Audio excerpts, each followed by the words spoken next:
સુરતના કતારગામ વિસ્તારમાં એમ્બ્રોઇડરી મશીનમાં માથું ફસાઈ જતા ફાયરના જવાનોએ મહા મહેનતે યુવકને બહાર કાઢી સારવાર અર્થે ખસેડ્યો હતો. જોકે તેનું સારવાર દરમિયાન મોત થયું હતું. આ અંગે પોલીસ તપાસમાં ઘટસ્ફોટ થયો છે.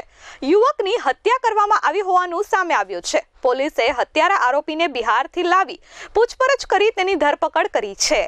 આ અંગે મળતી માહિતી પ્રમાણે સુરતના કતારગામ જૂની જીઆઈડીસીની વિશ્વકર્મા સોસાયટીમાં એમ્બ્રોઇડરીના કારખાનામાં રહેતો 25 વર્ષીય પરવેઝ આલમ અંસારી મશીન પર કામ કરતો હતો. તારીખ 8/2/2025ની રાત્રે તે કારખાનામાં એકલો કામ કરતો હતો. સવારે જ્યારે અન્ય કારીગરો આવ્યા ત્યારે પરવેઝ મશીનના પેન્ટોગ્રાફમાં ગળાના ભાગેથી ફસાયેલી હાલતમાં મળી આવ્યો હતો. કારખાનાના ગ્રીલનો દરવાજો અંદરથી બંધ હતો.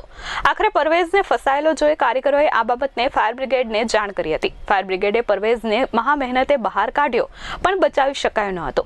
આ ગુનામાં મૃતક પરવેઝ આલમ અબ્દુલ અંસારીના ભાઈએ કતારગામ પોલીસ મથકમાં હત્યાનો ગુનો નોંધાવ્યો હતો, જેથી પોલીસે તપાસ હાથ ધરી હતી. આ દરમિયાન પોલીસને મૃતકની સાથે રહેતા રઝબ અલી સામે શંકા હતી.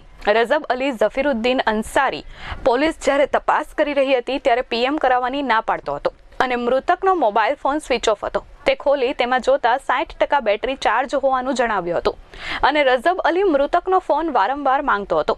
જ્યારે પોલીસ પંચનામું કરી તપાસ કરતી હતી ત્યારે રજબ અલીએ જણાવ્યું હતું કે આ મશીન અલગ અલગ જગ્યાએથી રોકી શકાય છે, જેમાં મૃતક જ્યાં ફસાયેલો હતો તેની નીચે તેમજ હાથની બાજુમાં તેને રોકવા માટેની સ્ટીલની પટ્ટી પણ હતી. ત્યાંથી મશીન બંધ થઈ શકતું હતું. આ ઘટનામાં પોલીસે જ્યારે કારખાનાના માલિકની પૂછપરછ કરી ત્યારે માલિકે જણાવ્યું હતું કે સવારે મને ઘટનાની જાણ થઈ ત્યારે હું અહીં કારખાને પહોંચ્યો હતો. ત્યારે દાદરની લાઇટ બંધ હતી, જે કાયમ માટે ચાલુ રહેતી હોય છે, જેથી પોલીસને રઝબ અલી પર શંકા ઉપજી હતી અને પોલીસે અલગ અલગ એંગલોની તપાસ કરતા રઝબ અલીની ગતિવિધિઓ શંકાસ્પદ લાગી હતી. રઝબ અલી ઘટના બાદ બિહાર જતો રહ્યો હતો, જેથી પોલીસની ટીમ બિહાર ગઈ હતી અને પૂછપરછ માટે તેને સુરત લઈ આવ્યા હતા. આરોપીની કડક પૂછપરછ કરતા તે ભાંગી પડ્યો હતો અને પરવેઝ આલમની હત્યા કરી હોવાનું કબૂલ્યું હતું. આરોપી રઝબ અલી ઝફીરુદ્દીન અંસારીએ પૂછપરછમાં જણાવ્યું હતું કે પોતે અને મૃતક બંને છેલ્લા 3 વર્ષથી સાથે રહેતા હતા, જેમાં મરણ જનારે તેના મોબાઈલ ફોનમાં આરોપી સાથે સમલૈંગિક શરીર સંબંધ બાંધતા હોવાનો વિડીયો ઉતાર્યો હતો. જે વિડીયો આરોપી દ્વારા ડિલીટ કરવા માટે પરવેઝને અવારનવાર કહ્યું હતું, પરંતુ તે વિડીયો ડિલીટ કરતો ન હતો, જેથી આખરે 8/2/2025ના રોજ મૃતક જે જગ્યા પર કામ કરતો ત્યાં વિડીયો ડિલીટ કરવા કહ્યું હતું, પરંતુ પરવેઝે તેનો મોબાઈલ ફોન સંતાડી દીધો હતો.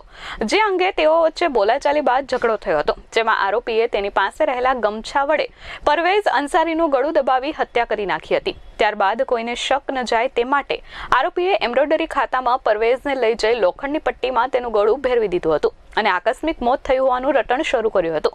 હાલ પોલીસે રઝબ અલી ઝફીરુદ્દીન અંસારીની ધરપકડ કરી કાયદેસરની કાર્યવાહી હાથ ધરી છે.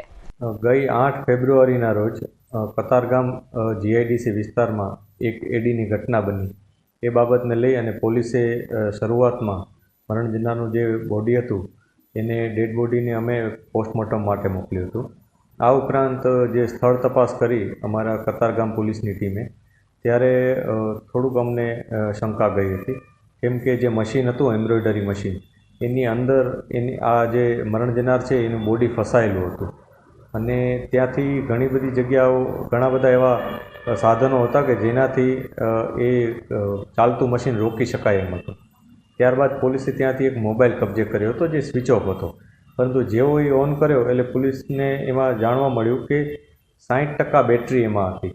એટલે બેટરીને કારણે એ સ્વિચ ઓફ થઈ ગયો હોવાની ઘટના નહોતી જણાઈ, પરંતુ એને સ્વિચ ઓફ પર્ટિક્યુલર કરવામાં આવ્યો એવું શંકા પોલીસને ગઈ હતી.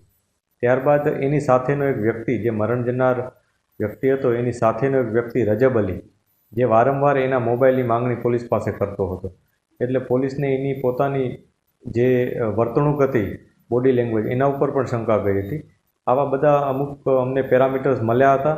એ દરમિયાન અમને મેડિકલ એવિડન્સ તરીકે કન્ફર્મ થયું હતું કે જે મરણ જનાર વ્યક્તિ છે એનું મૃત્યુ મશીનમાં આવી જવાથી નહીં, પરંતુ શ્વાસ રૂંધાવાથી થયેલ છે. આ સમગ્ર ઘટનાને લઈ અને પોલીસે પોતાના ટેકનિકલ રિસોર્સિસ અને હ્યુમન રિસોર્સિસ એક્ટિવેટ કરી અને શંકાસ્પદ વ્યક્તિ જે રજબ અલી હતો એની ભાળ મેળવવાની શરૂઆત કરી હતી અને છેવટે એને અમે પકડી પાડ્યો હતો. આ રજબ અલીને વધુ ઊંડાણમાં પૂછપરછ કરી ત્યારે તેણે જણાવ્યું હતું કે તેનું આ મરણ જનાર વ્યક્તિ સાથે જે પરવેઝ આલમ કરીને છે એ મરણ જનાર વ્યક્તિ સાથે સમલૈંગિક સંબંધો હતા અને આ મરણ જનાર પાસે એ લોકોના એ પ્રકારના વિડીયોઝ પણ હતા. તેથી વારંવાર આ જે આરોપી છે રજબ અલી એ વારંવાર એનો વિડીયોની ડિલીટ કરવાનું કહેતો હતો, પરંતુ ડિલીટ નહોતો કરતો. જે બાબતને લઈ અને બંને વચ્ચે વિવાદ હતો અને છેવટે એણે આ મોબાઈલમાંથી જે પોતાના વિડીયોઝ હતા એ ડિલીટ કરાવવા માટે આની હત્યા કરી નાખી હતી. અને હત્યા કરી અને પછી એને એડીમાં ખપાવવા માટે એણે એને બોડીને એમ્બ્રોઇડરી મશીનની અંદર આવી ગયો હોય એ પ્રકારનો એક સીન ક્રિએટ કર્યો હતો અને પોતે ત્યાંથી જતો રહ્યો હતો. પોલીસે છેવટે એને પકડી પાડેલ છે. એનું ઇન્ટ્રોગેશનમાં કેટલીક વિગતો પણ મળેલ છે અને આરોપી ઉપર કાયદેસરની કાર્યવાહી કરવામાં આવી છે. જે આરોપી છે એનો અત્યારે કોઈ પ્રાઇમરી ગુનાહિત ઇતિહાસ નથી મળ્યો, પરંતુ અમે તપાસ કરી રહ્યા છીએ કે એના મૂળ વતનમાં એને કોઈ ગુનો કર્યો હતો કે નહીં. Bureau report H24 news, Surat.